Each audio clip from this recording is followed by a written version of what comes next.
Ay papá, Luis Abinader nos está dando una señal para que defendamos nuestra patria.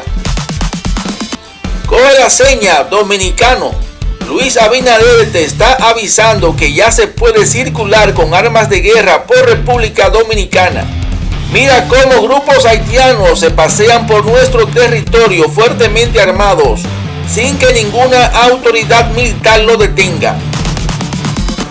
Así que coge la seña, dominicano, compra fusiles, ametralladoras, lanzacohetes, lanzagranadas, chalecos antibalas, que ya se puede circular por las calles dominicanas, portando ese tipo de arsenal, y nadie te va a detener.